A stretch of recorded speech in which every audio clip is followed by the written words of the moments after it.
me and Mom here. We're here at Imperfecto's. It's a Michelin star restaurant. Yeah, so we're gonna sit at the chef table. We're gonna have some B-roll footage of that. And it's Mother's Day tomorrow, so Yes, it's Mother's Day tomorrow, so we went out tonight. And it's a nice atmosphere. It's uptown DC. So we're gonna show y'all what we ate tonight. All right? Stay tuned.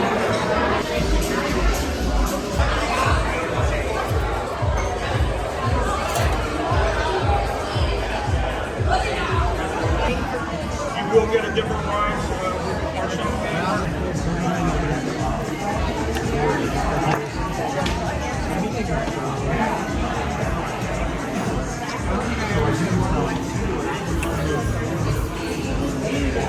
Now look what Daddy got here. Ladies and gentlemen, if you'll pardon me, Yes. allow me first to say, well, first, thank you for your patience. I know we were a little bit behind with the second seating here, so we do appreciate that. Very gracious of you. But allow me to welcome you to Imperfecto. Welcome specifically to Chef Enrique Lamardo's degustation experience. Something we offer exclusively here at the chef's table, only on Friday and Saturday night. So again, we're thrilled, we're honored to have you as among our guests. In front of you to get underway, you can plainly see an assortment, an array of small plates to get started and whet the appetite. You'll hear me talk a little bit about Chef's philosophy, his style of cuisine, what cooking means to him. First and foremost among those is that he's always saying that food should be fun. Now in that vein of food being fun, there's no hard and fast rules in terms of how to eat these small plates, but he does make a slight suggestion. So I'm going to describe them in the order that he would have you enjoy them. In the bowl in the lower right-hand corner of the tray, we're doing essentially a nod to Chef's first restaurant here in DC, 7 Reasons, what he calls his Pan-Latin restaurant. Also an ode to spring, if you will. It is a flour ceviche.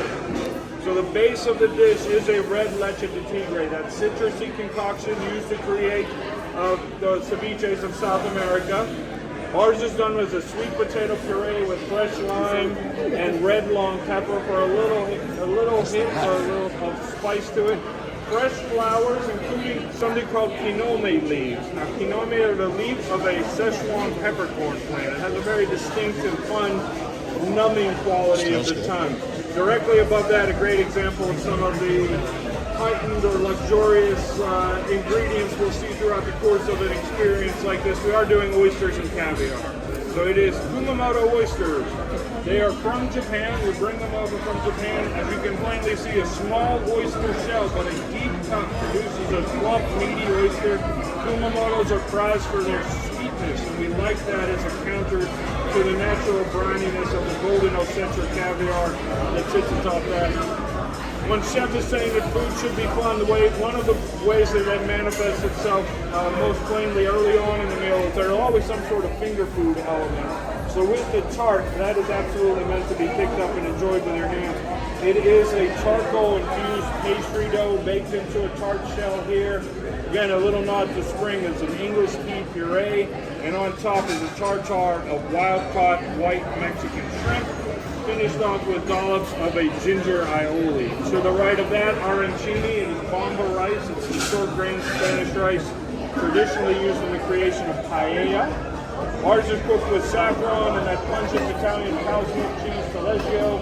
To go along with the Italian presentation, it rests upon a slightly spicy house-made marinara. We do offer the skewers. You give that guy a little poke and enjoy that in one bite. Finally, in the teacup, cream of wild mushroom soup. It is topped with chervil, truffle, freshly chopped chives. We do serve it hot, so be wary of that, but otherwise you should absolutely feel free to pick it up and sip it like a savory cocktail. I mentioned finger food at least once already tonight. To that end, my colleague Maria is going to come around with our version of a hot steam towel, allow you to freshen up. My name is Jeff, by the way. Maria and I will both be with you through the remainder of the night. If there's anything at all we can do to make your night even more pleasant, don't hesitate to ask. Once more, thank you again so very much. Bon appetit. Thank you. This is a Vegas experience. Yes. All right, y'all. We're going to dig in. This is delicious. It's a nice bar. It was like my first time trying caviar.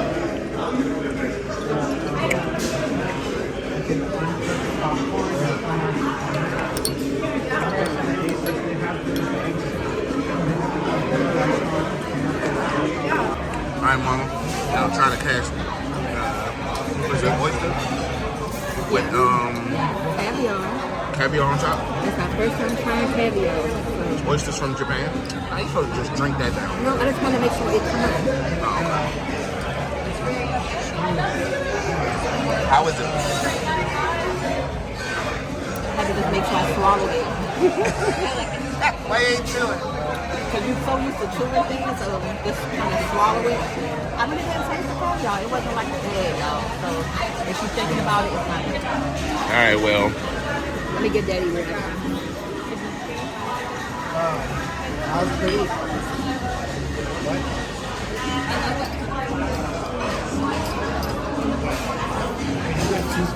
Gotta smell it. It smells good. But I'm a teaspoon.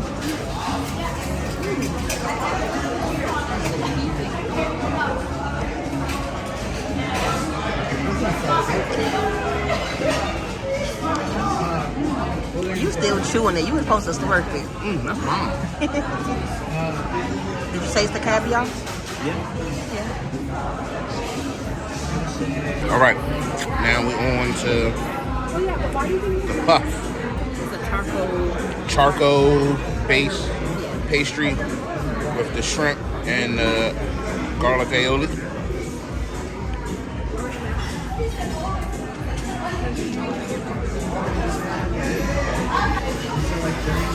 avocado base.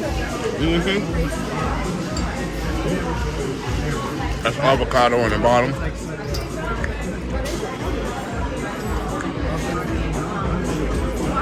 I mean, might see that out of yours. That was nice and flavorful.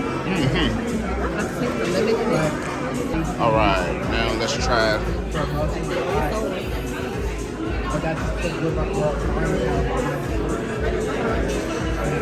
Let's get some of that sauce on it. Focus. Focus. There you go.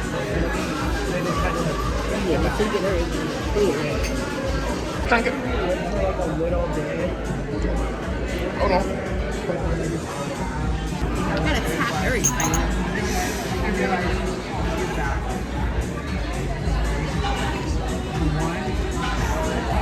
Touch that truffle oil. So you gotta get it in and taste it.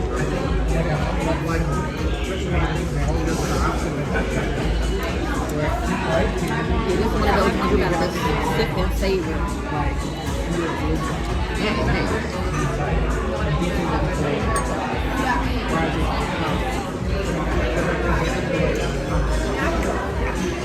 Okay, so this is my order. All right, Mom, what was your order? So that tart was my number one. Okay. Then was the flour. Puree thing. Yes, the flour puree was my number two. And then the truffle curry, that was my number three. And then my oyster, and then the Okay. Okay. So. Alright, so what was your favorite? So basically, my favorite was the puree. Favorite was the puree. And I want to say the truffle soup. That was my number two. This was my number three, the little puffball thing. It almost came in number two if it would have had more of a tangier, sweeter sauce. A more tangier, sweeter sauce, and it would have been number two. I want to say the tart was okay, but it was kind of like last. The oyster was good. It was just an oyster, and I had never had caviar before. It didn't blow my mind.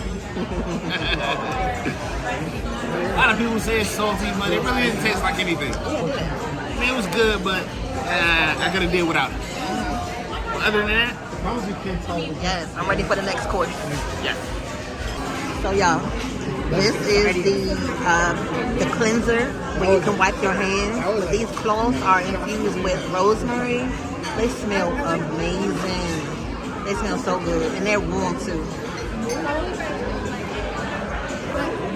And y'all, Daddy is so funny because this was his favorite, and he is always talking about eating flowers. Like, why do people put flowers on the food?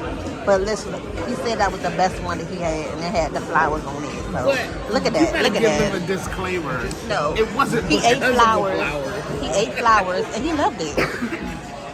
It wasn't because of the flowers. The flowers was a nice hint to it, but it was good. It was overall, it was good. Yes, with the flowers.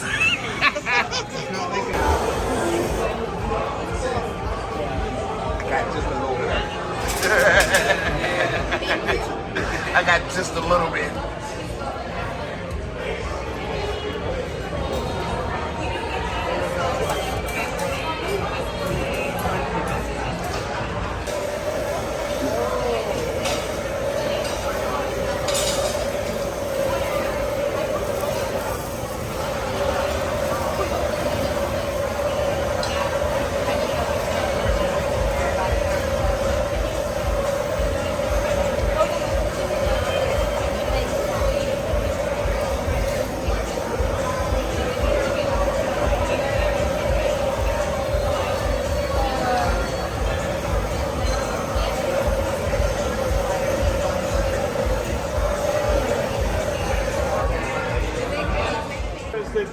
That food should be fun. I think one of the ways that we've seen that manifest itself, particularly here at the chef's table for the past 2 years, is he's often taking this notion of comfort food, something that might be very, very familiar to us all, and elevating that.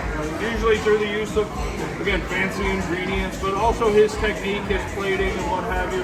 I think that's absolutely the case with this. This is a classic Mexican fritter, something called a Bunuelo.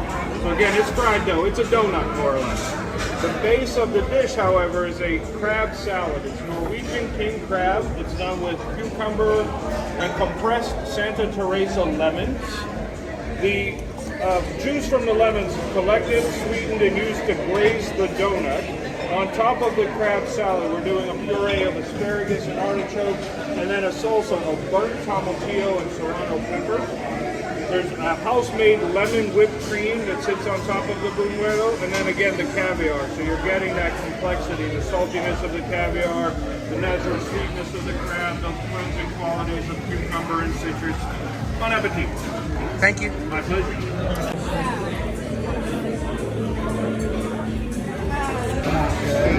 That was good. See my plate. It's all gone. Oh God. That was good. Ooh. That looks so good.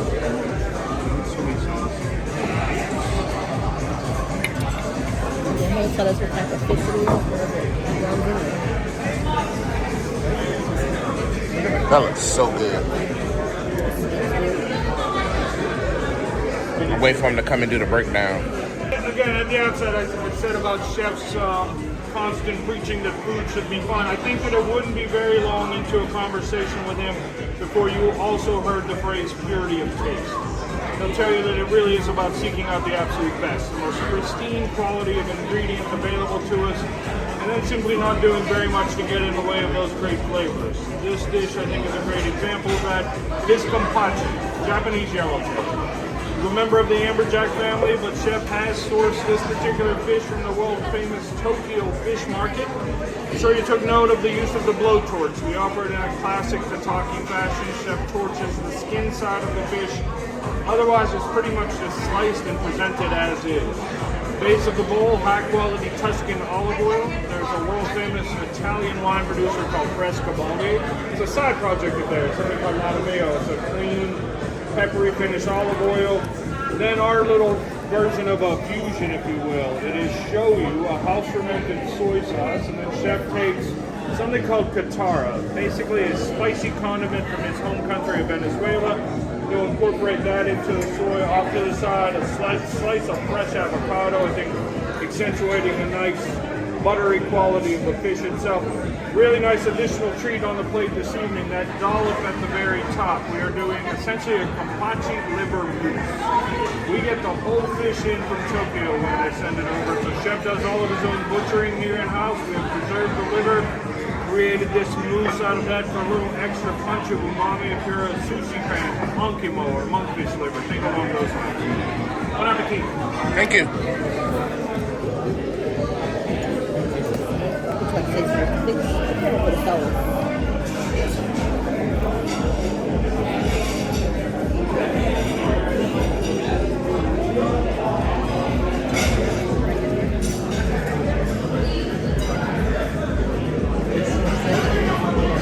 I clear this one away? Yes. Thank you. My pleasure.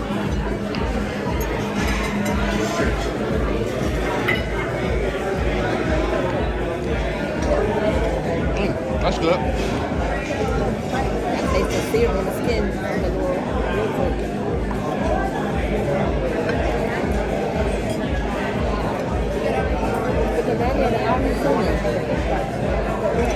Huh?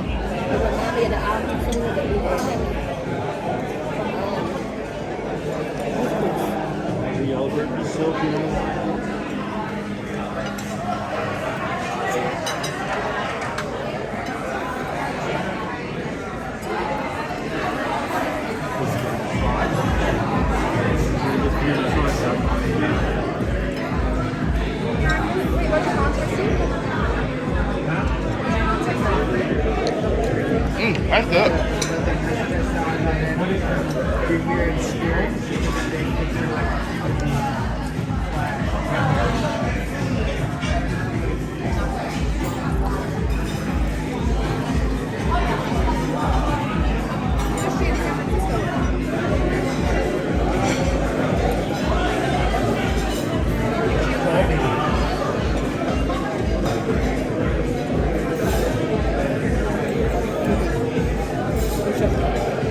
You taste a little liver? Yeah, that what that was? That little dollop at the top, that was the liver.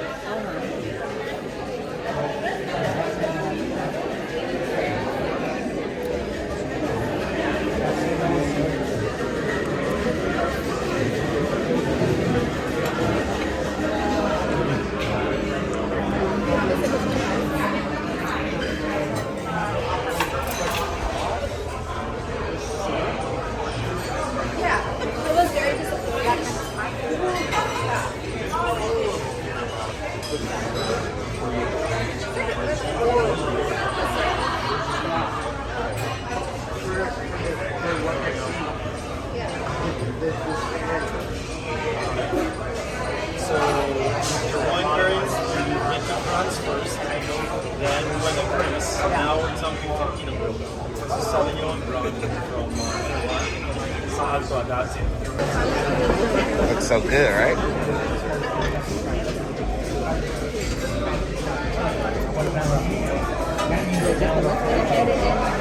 Look, went from never having caviar to had it 3 different times on 3 different dishes. What's that, like some type of... Gentlemen, next up, perhaps my favorite course of the evening to talk about. There's just so much time, so much effort that goes into this particular dish. It is 2 full weeks worth of preparation to offer this plate. It is tuna. It's bluefin tuna. It's also the churro, the belly, the richest, the most flavorful type. When Chef gets the bluefin tuna belly and he buries it in a mixture of salt and Latin spices. They'll leave it in that salt mix for 10 days. He's essentially beginning to cure the tuna. Similar to the process you'd undertake with a prosciutto or a serrano ham. After 10 days, he'll wash off the salt, we'll hang it and air dry it in our walk-in cooler for an additional 4 days. So again, 14 full days of curing and aging, and all of that time allows him to slice it paper thin and present it, again, similarly to a prosciutto ham. But earlier this afternoon in the high heat open flame oven here, we've baked up sweet plantain brioche. On top of the brioche, Chef has piped a whipped sheep's milk ricotta. He'll drape that tuna sheet over that. He'll drizzle it with more of that Tuscan olive oil I spoke of. First of the season's summer truffles. Black truffles from Umbria, Italy, finally julienne. Again, caviar, this time Petrosian, Duranian, cranky caviar. Pasteurized, nice, clean, nutty quality to the fish eggs. Final touch is micro turnips that are pickled here in-house. Add a little crunch and a little zing of acidity. You may have noticed no silverware on the table for this course. I've alluded once or twice to the chef's love of finger food. He literally insists you just pick this one up and enjoy it with your hands. I say consider it the fanciest breadstick you'll ever come across in a restaurant. Bon appetit. Thank you. I figured it was like bread or something on the inside.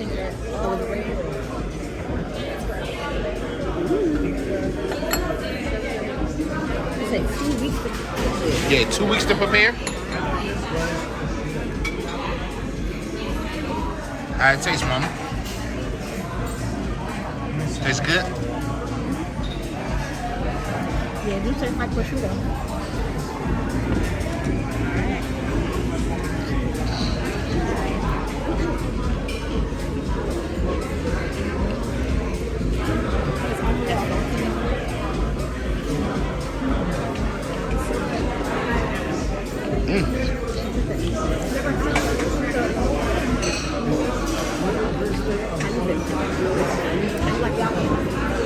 It's good.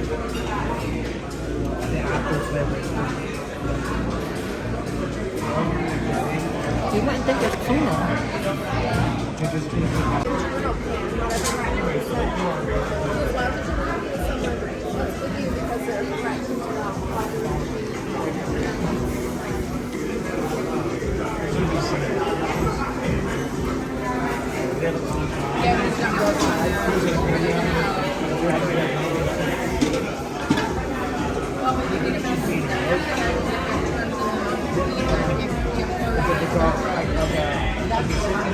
Smells like rosemary and pine nuts.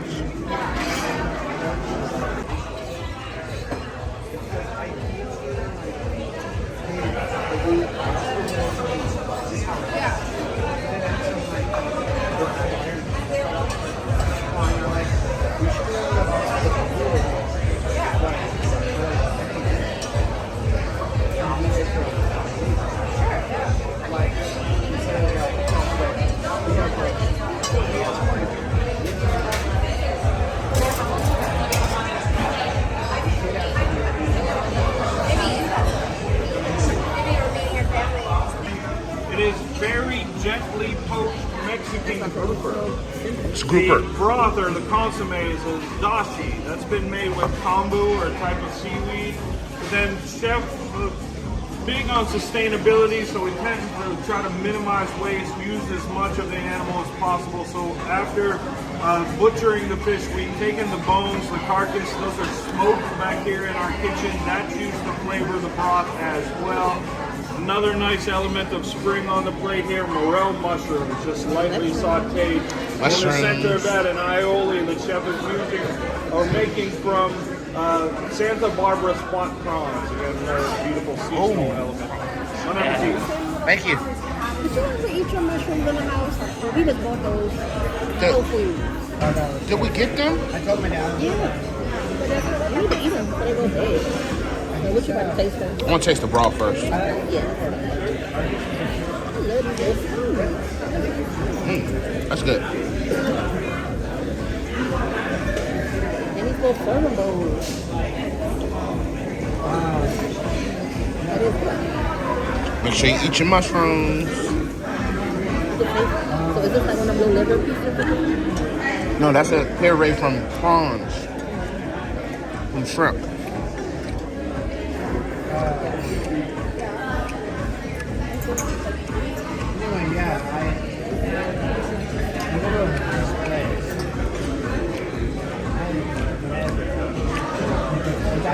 It's good. It's good. Mm-hmm. The prawn. I love like jack the flavors.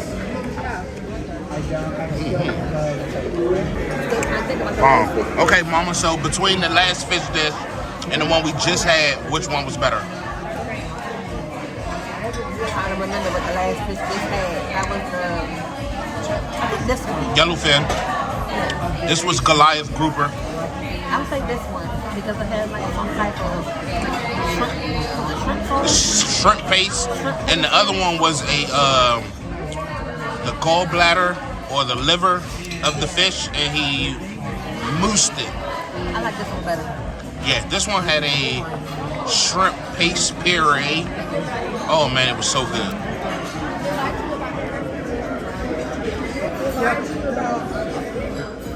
Oh, here comes some meat, y'all. We got knives on the table now. Next up, we are doing duck. It's duck magret. It's the breast of a duck that's being raised for production of foie gras. So we kind of go large with food flavor. Chef dry ages the duck breast here in-house 5 days before spicing it, searing it to a beautiful medium rare. Closest to you on the plate will be a little dollop of a celery root puree, and then you can almost think of the presentation as sweet and sour. The squiggly orange line is a tangerine puree. There's beet puree and a little dollop of goji berry jam on the plate. The duck jus has been reduced and emulsified with Grand Marnier, that orange liqueur. So once more, you can think classic flavors of duck à l'orange. Bon appetit. Thank you. I'm excited on this one. Alright, so let's get Daddy reaction. Last time we had duck was in the house, right? Yes. Yeah, so what was that? That Sunday night you cooked dinner? That was what was that? What day was that? I can't remember anything tonight. That was Christmas? No, New Year's. Yeah, when we had the duck for New Year's, right? Yes. See, Daddy is more of a duck person. Yeah, I like duck more than Mom does. Yeah. But let's see how he likes it.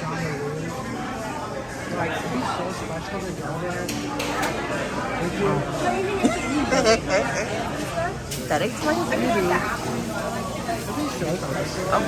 Okay. That's good? I wonder if my dad, like, we could, like, range the What same. salt that you dip it in? I don't know if Mom. What? It's the best place. If you don't like Mom celery. won't like it. But What? duck for most people is an acquired taste. Yeah. So not everyone likes duck. But let's see what Mom thinks. Like the celery. Yes.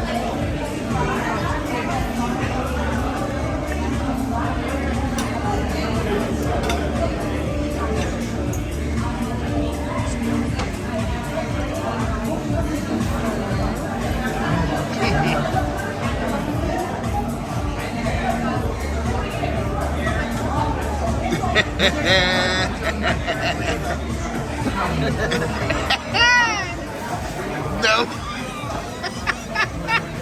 I knew you was gonna say no, yo. I knew you was gonna say no. I know it's something with duck. That's not my favorite. Yeah, Mom does not really like duck at all. Duck is an acquired taste, but it's really good to me though. I'm about to tear this piece of duck up. So we'll see y'all in a second. Files that have tasted it.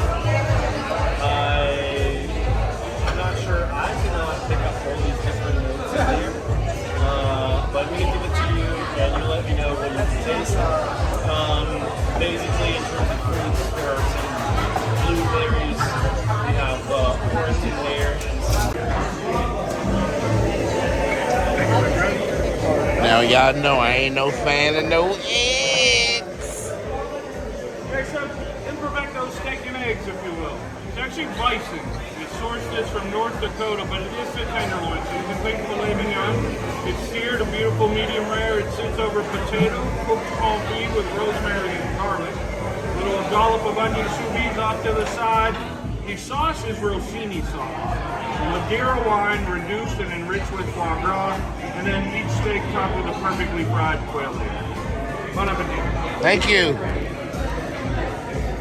Oh, if y'all wondering where Mom went, she ran to the bathroom.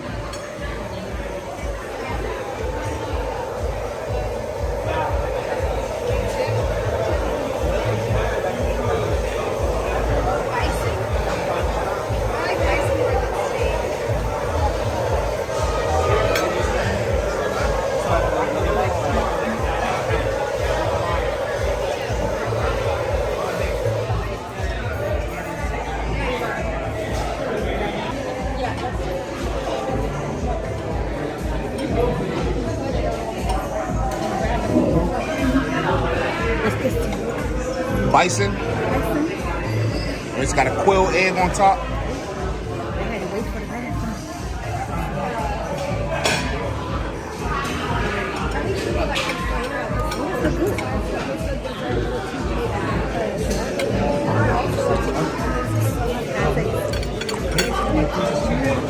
Perfect. Look at you. You just put the egg on.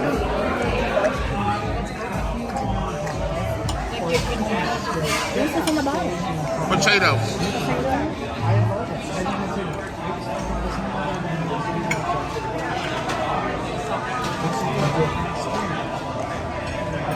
How was it? It's tenderloin. Good, right? You just put the egg on. Looks beefy. Looks Wagyu-ish. I know, right? It kind of does, though. Ladies and gentlemen, the final savory course, we do offer Wagyu.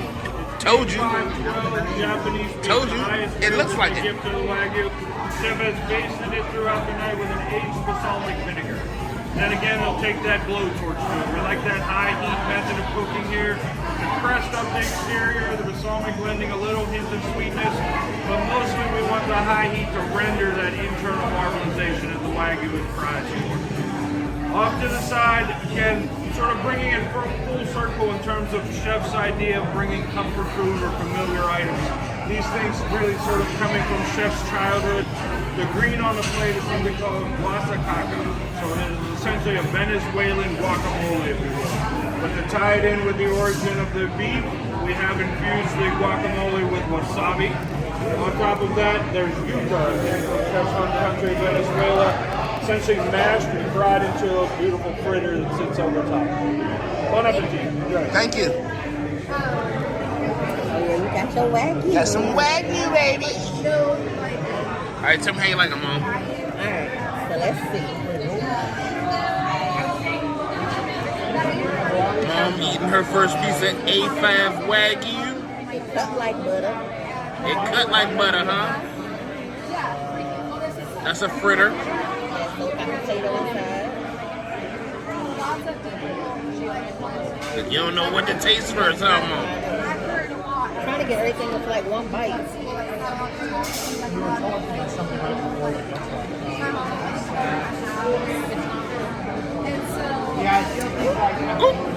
Bumbo! No, I don't think so either. That's not how I want to live my life. I want to be like the other.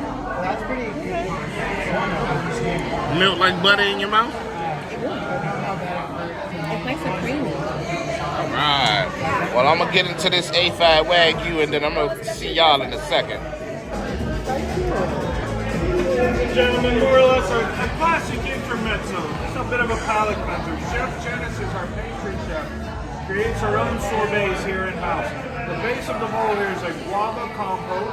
There's a salad of mandarin oranges dressed with lime juice and lime zest. The sorbet itself is a combination of guava and mandarin. Alright. Thank you. Take your stuff out now. One more glass of wine for you.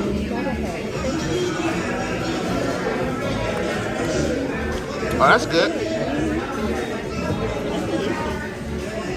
You can go wrong with sweet stuff. You can't go wrong with the sweet stuff. And you know, I never eat sweet stuff after we eat.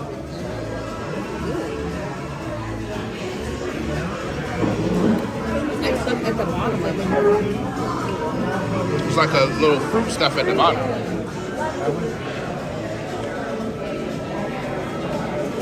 Did you taste it?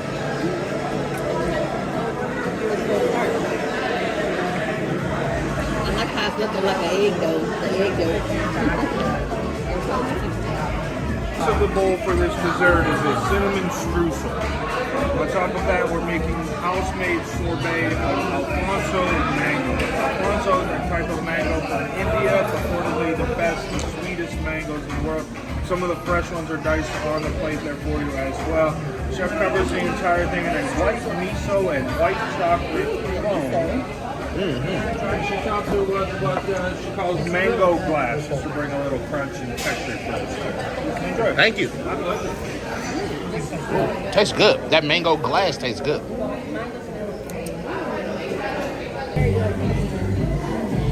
It's super mango-y.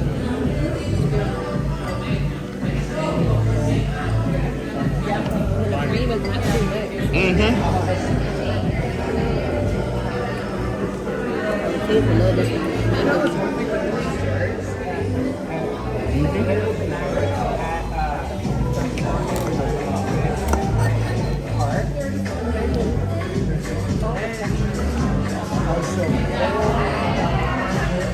Nowhere. In another 10 years, you ain't dragging me nowhere. I'll be in my house sleeping.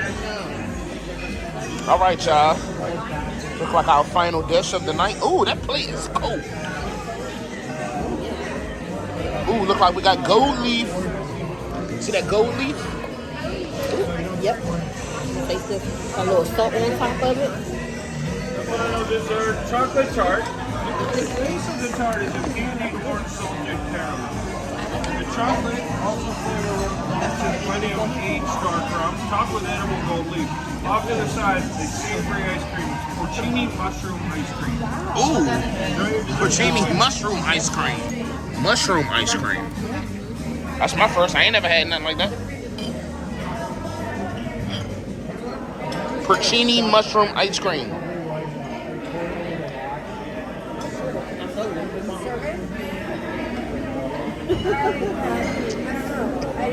It tastes like mushroom ice cream. It tastes like mushroom ice cream. That's like over a year. Take a little salt on top. This is like a salted caramel.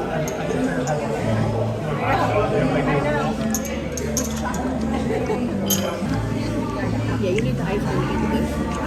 It's really rich. Mm-hmm. Some chocolate bars put together by our pastry team, as well as some other cookies and sweets in the box there as well. Hard copies of this evening's menu have been signed by the chef. I'm going to leave this here. We'll take care of that whenever you're ready. All right.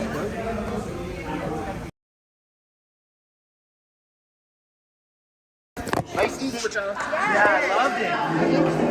All right. Y'all have a safe night. It's not cold out here. You want a picture with the sand? Yeah.